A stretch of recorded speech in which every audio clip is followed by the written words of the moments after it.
Hello and welcome to the Blue Monday podcast. In this special episode, we're remembering David Johnson, who played for Ipswich Town between 1972 and 1976, who sadly passed away on Wednesday. Joining me is David Diamond, who I believe was fortunate enough to see Johnson play for Town and is going to tell us all about him. Dave, how you doing? And sad news. It's always sad news. Yeah, I think the news broke fairly early this morning. I think it could have been a tweet from John Aldridge or even something like that. That it broke. And no, it's all very sad. I think I did read somewhere that had been ill for some time for the last couple of years. I believe he was battling throat cancer, I think. And very, very sad. And look, one of my, along with well documented, Kevin Beattie, my favourite player at that time. Yeah, up there with my favourite with Kevin Beattie is my favourite player. Wow. When he when he joined Ipswich, absolutely fantastic.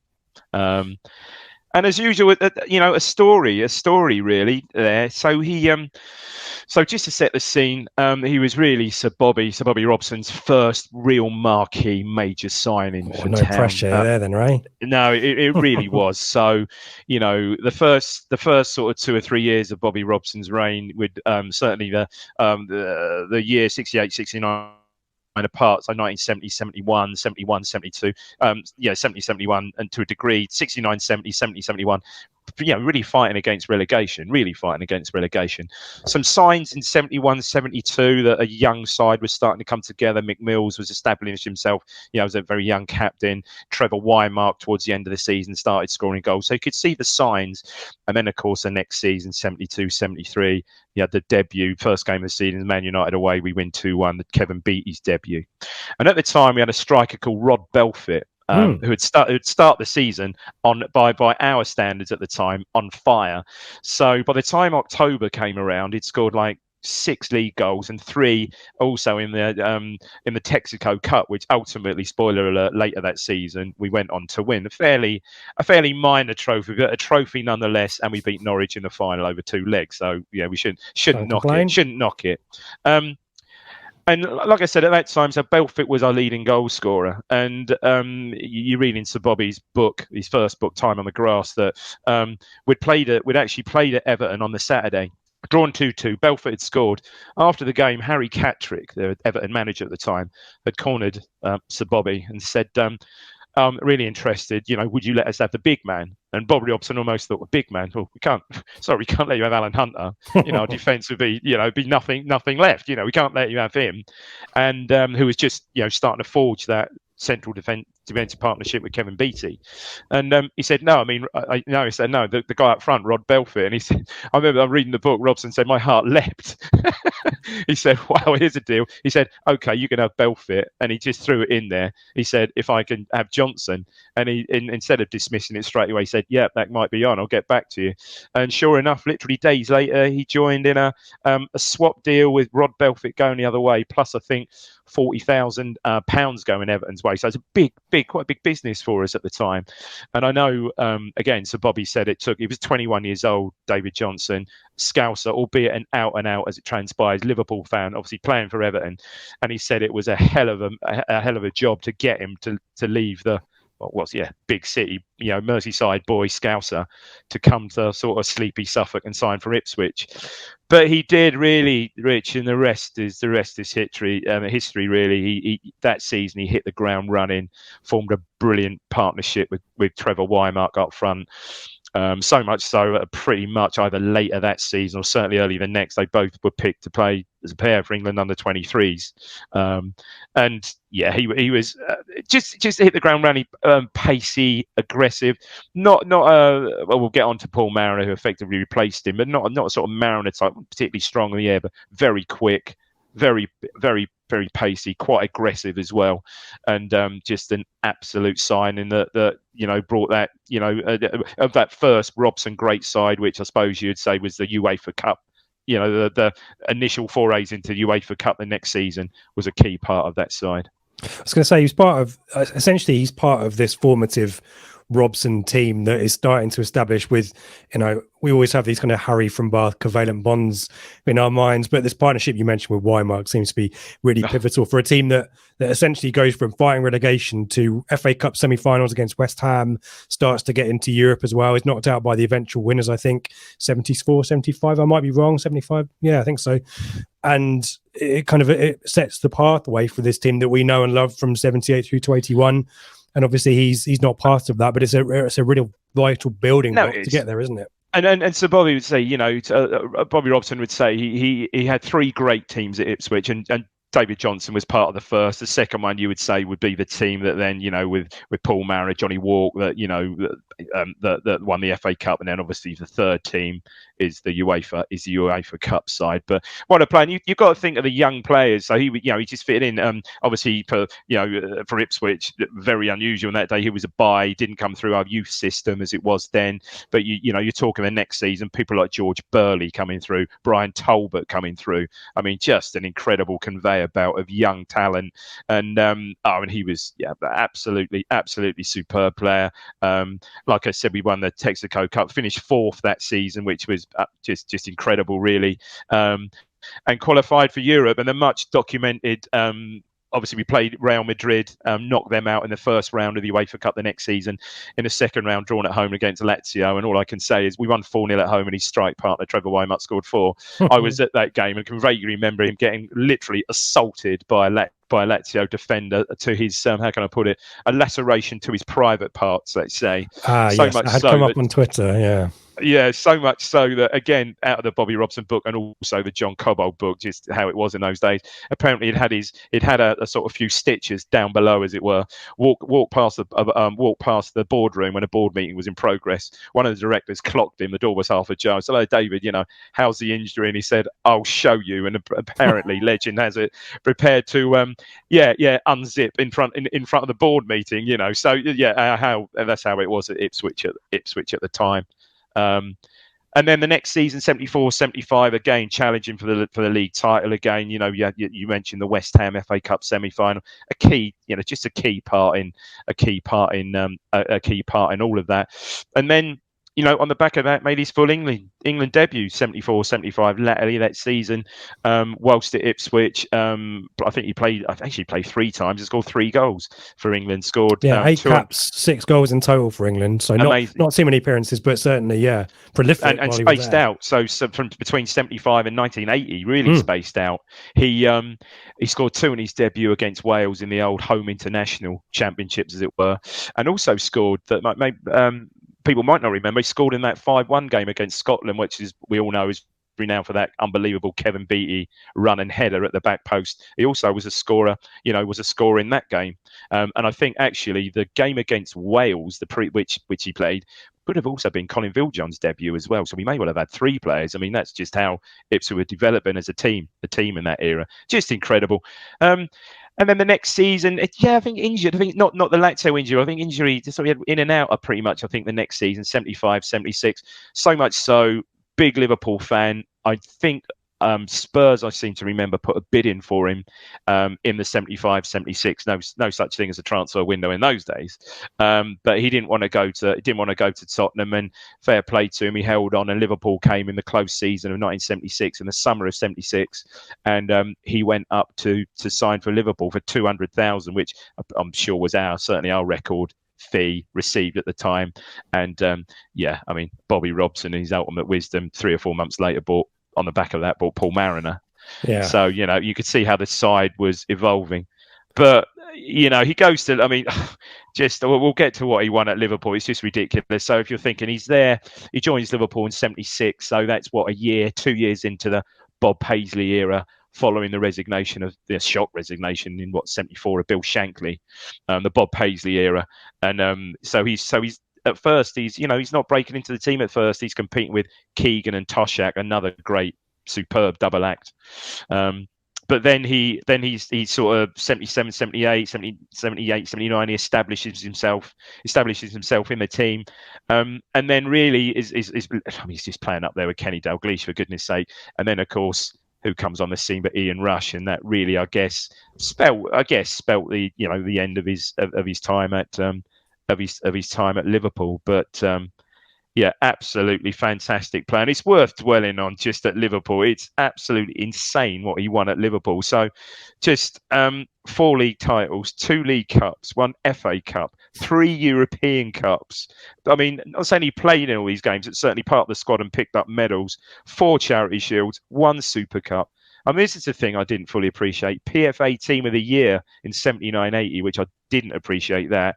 And obviously an inductee into the ITFC Hall of Fame in 2016. So also holds a real honour of being one of only 2 players, I think, along with Peter Beardsley later on, to have scored for both Everton and Liverpool in a Merseyside derby. So, yeah, and you just saw the the outpouring of sort of love and affection for him from both sets of fans, but particularly Liverpool, Liverpool fans today, very well loved and respected. And I know after his playing career was over, well, actually, so he left Liverpool in '82 when really Rush and Dalglish were the front 2 then, and went back to Everton and had a spell there between '82 and '84, 40 games, 4 goals, had a spell at Man City, the great Tulsa Roughnecks. I was going to say, you made the trip over to the States like a few did in that era. Yeah, they did.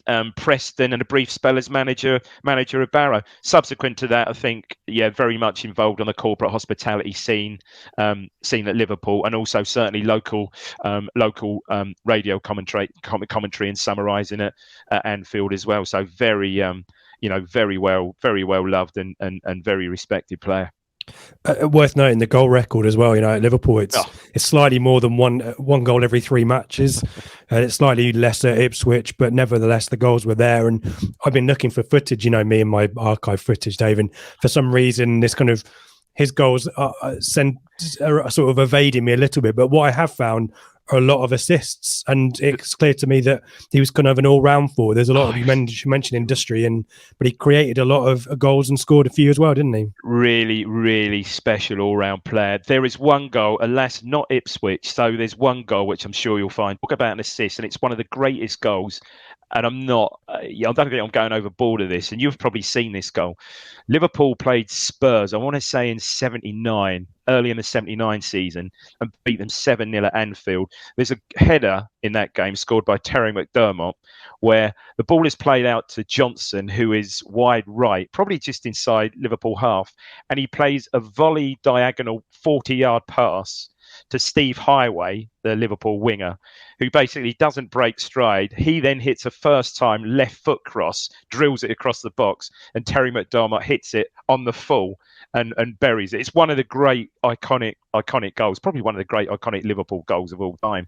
But there were similar goals. He scored. He scored for Ipswich, and like I said, that partnership with him and Wymar. Johnson, bit smaller in stature, quite slight, pacey and quick, and Wymar just absolutely brilliant in the air with a great touch as well. They complemented each other so well, and probably as a partnership, arguably, the Mariner Wymar partnership was good, but I'd say they were quite similar in style. I always thought the Wymar Johnson partnership was special because it literally was the classic big man, small man. I spoke about Toshak and Keegan, and it was quite similar to that. So yeah, a very, very good player.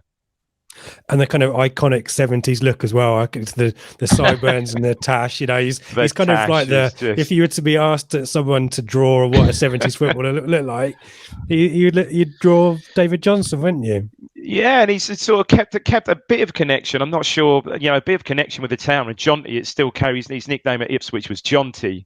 And back in the 70s, it was called a men's boutique then, that's what it was back in the 70s along Tackett Street. Still there today, I think. Long, I think his ownership as he's not associated with it anymore, but still bears his name to this day. And yeah, it's you can still go there and buy some fairly expensive clothes along Tackett Street, still there today, which is great, isn't it? There is still that link, with the town to a degree. Oh, I love those, like Mick McNeil Sports and all that kind of stuff. I miss those days. Just down the road from there, mate. Just There you down the go. road. Yeah, those old Clayton. Oh, it might be before your time. Clayton Sports in North. Oh, I used to love that in Northgate Street and stuff. Absolutely superb. Yeah, he always made a beeline for Mick McNeil's. But yeah, I mean his goal output at Liverpool absolutely brilliant. You say his England output, eight games, 6 goals, superb. Actually went to the Euros in 1980, but ironically. Was really third choice striker behind of Gary Birtles, who was at Forest, and obviously, ironically, Paul Mariner.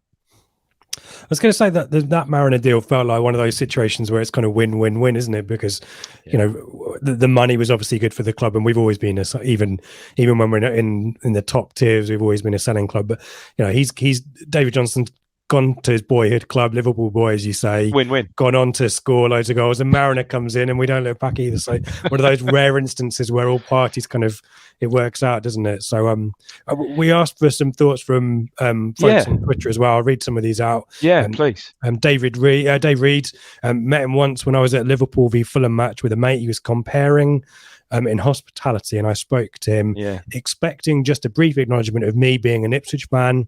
25 minutes later, we're still talking ITFC, much to the annoyance of others waiting. Top man. Lee Bayliss, great player for us, then left for Liverpool and became a great player, European Cup winner there. Very sad. May he rest in peace. Yeah. Paolo Walnut, I remember him, and Trevor Wymark at Town when I was 7 or 8 years old before Mariner came in. Quite some pair they were too. If Wymark were about nowadays, he'd be worth millions. We'll finish on. I do like when you did your player profiles with Ben. We kind of do have that conversation and who we'd be comparing to today. So we'll end with that one. Jules has got involved as well. Always gave 100%. Great, honest player. I remember in the UEFA Cup game playing for us, I think against Roma. His crown jewels kicked into his stomach. There we go. R.I.P. And Paul mentions similar. He mentions Lazio, I think Cobbold's asked to see the damage. There you go. Requested. Finally, Stephen Foster, Foz, announced so most of his appearance at Portman Road, he was a real pain in the backside for visiting defences. He wasn't the biggest striker you'll ever see, but he was one of the best of his generation, a key figure in making Town a European force to be reckoned with. So really great memories there, and definitely will be missed, and a loyal servant to the club. As we said, a formative time before all of that major success under Bobby Robson, late 70s, early 80s.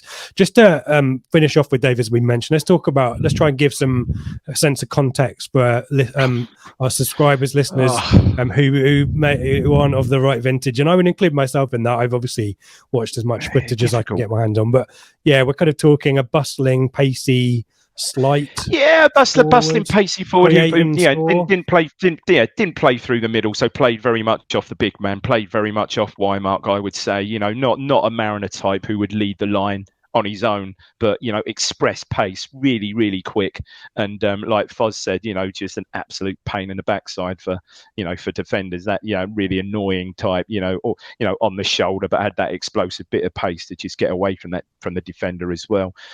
Who would I describe him to? Is it easier to think of him in terms of transfer fees first, and then because I'm racking my brains as well because I'm trying to think current England squad, right? So you've got Kane out there kind of on his own as the number 9. Okay, here you go. Rashford is not bad. Yeah, Rashford. I was thinking Sterling maybe as well, but Sterling's maybe more of a forward than a winger. Yeah, I think so. Do you know what? Rashford is a pretty good. That's a pretty good shout, I would say. Yeah, and just seeing the goal Rashford scored on Monday. Yeah, he was sort of capable of that. Poacher in the box, maybe. I saw him score all sorts of goals, really. Saw goals from outside the box as well. The one I've spoken about that I saw on the big match we visited the other week was a great strike against Middlesbrough. That was from sort of outside the box, really. But someone like a Rashford, someone like that. As Town players through the years, difficult. I was kind of thinking at Liverpool, Firmino, maybe.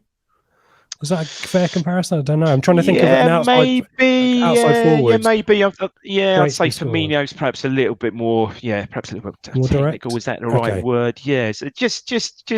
Yeah, a difficult one to pigeonhole him, really. But you can imagine someone like that with that pace and stuff going to Liverpool in that era and establishing himself, alongside Rush, playing in front of Souness, playing in front of Souness alongside Dalglish, playing in front of Souness, McDermott, players like that, and just getting balls threaded through from Lawrence and Hansen. Oh, for goodness sake! I mean, just what a time! What a time for a forward to play in a team like that. Incredible success. But no, another real sad. Another really sad day. 71, a relatively young age, been given the whole scheme of things, really, and. No, very sad. And, I think, and as I alluded to before, certainly, you just see what's the tweets and that today, very much loved by both sets, by both Ipswich and, obviously Ipswich, Everton, wherever he's been, Ipswich, Everton, and Liverpool as well, Liverpool fans as well. I see, funny enough, I just did, they flagged it up. I'm not sure, could have been on Sky today when they're sort of previewing England training and stuff like that. I think it was Sky. And they did a little tribute on Sky, which was, obviously ex-England striker, which was nice. Yeah, it was mentioned on ITV's coverage. I think one of the could have been ITV. Well, sorry, so, yeah. No, I think everyone has been doing that today. Yeah, and so brilliant memories, Dave. Thank you so much for sharing your recollections there. Well, some stories about stuff that maybe we don't want to hear about, and some memories that the boardroom might have never seen, but then probably never seen since. Hopefully, can't quite imagine that today. But you never know. We all know how the eccentricities with in the Cobbold era and stuff. But I know I don't need any excuse to wax lyrical about those times, as you know. So it's just that more and more these days you're getting to talk about, unfortunately, players that are passing, unfortunately, in a sad context. Yeah. So we are here remembering David Johnson, who passed away on the 23rd of November, age 71, former Ipswich Town, Liverpool and England striker. Dave Diamond, thank you for your time. Thanks, Rich.